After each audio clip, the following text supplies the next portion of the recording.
আসসালামু আলাইকুম। আশা করি সবাই অনেক ভালো আছেন। তো আবার চলে আসলাম আপনাদের মাঝে নতুন একটি ভিডিও নিয়ে।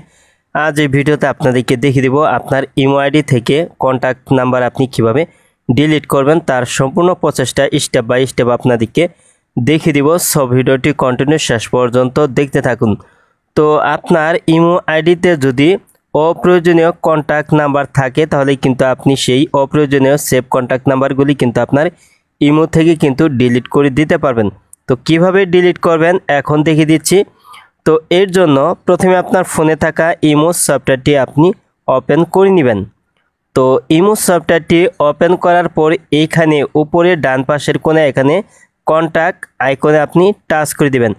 তো এইখানে টাচ করে দিলে কিন্তু আপনার ইমোতে যতগুলি কন্ট্যাক্ট নাম্বার সেভ আছে তো ততগুলি নাম্বার কিন্তু আপনি এইখানেই কিন্তু দেখতে পারবেন। তো আমার এখানে দেখতে পাচ্ছেন আমার এখানে কিন্তু বেশ কটি নাম্বার কিন্তু সেভ করা আছে। তো আপনি যে নাম্বারটি আপনি ডিলিট করবেন তো সেই নাম্বারের উপর আপনি টাচ করে দিবেন। তো আমি এই নাম্বারটি ডিলিট করব। তো এই যে দেখতে পাচ্ছেন, তো এই নামের উপর আমি এখন টাচ করে দিলাম। তো তারপর এখানে উপরে ডান পাশে এখানে আপনি 3 ডট আইকনটি দেখতে পারবেন। তো এখানে আপনি টাচ করে দিবেন। তারপর এখানে আপনি নামের উপর আরেকবার আপনি টাচ করে দিবেন। তো নামের উপর টাচ করার পর আপনি নিচের দিকে চলে আসবেন। তো নিচের দিকে আসার পর কিন্তু আপনি কিন্তু এখানে ব্লক অপশনটি দেখতে পারবেন। তো তার নিচে আছে এখানে ডিলিট কন্ট্যাক্ট। তো এখন এই ডিলিট কন্ট্যাক্ট এখানে আপনি টাচ করে দিবেন।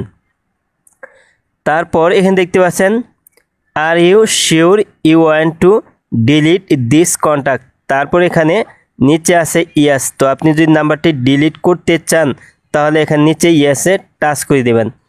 তো তারপর কিন্তু আপনার ইমো কন্ট্যাক্ট নাম্বারের সেভ লিস্ট থেকে কিন্তু আপনার নাম্বারটি কিন্তু ডিলিট হয়ে যাবে। তো আমার এখানে দেখতে পাচ্ছেন নাম্বারটি কিন্তু এখানে আর দেখাচ্ছে না। তো এভাবেই কিন্তু আপনি আপনার ইমোতে থাকা অপ্রয়োজনীয় সেভ কন্ট্যাক্ট নাম্বারগুলি কিন্তু আপনি সহজেই কিন্তু ডিলিট করে দিতে পারবেন। আজ এই ছিল ভিডিওটি শেষ পর্যন্ত দেখার জন্য আপনাকে অসংখ্য ধন্যবাদ। ভিডিওটিতে লাইক কমেন্ট শেয়ার করবেন। আর আপনি আমার এই চ্যানেলে নতুন ভিজিট করে থাকলে এরকম ইন্টারেস্টিং ভিডিও পেতে চ্যানেলটিকে সাবস্ক্রাইব করে পাশের বেল আইকনটি অন করে দেবেন সবার আগে নতুন ভিডিওর নোটিফিকেশন পাওয়ার জন্য। আর ফেসবুক পেজ থেকে ভিডিওটি দেখে থাকলে অবশ্যই ফেসবুক পেজটি ফলো করে রাখবেন। আর ভিডিওটি আপনার ফেসবুক বন্ধুদের সাথে অবশ্যই শেয়ার করবেন। পরবর্তী ভিডিওতে আবারও কথা হবে। ভালো থাকুন। আল্লাহ হাফেজ।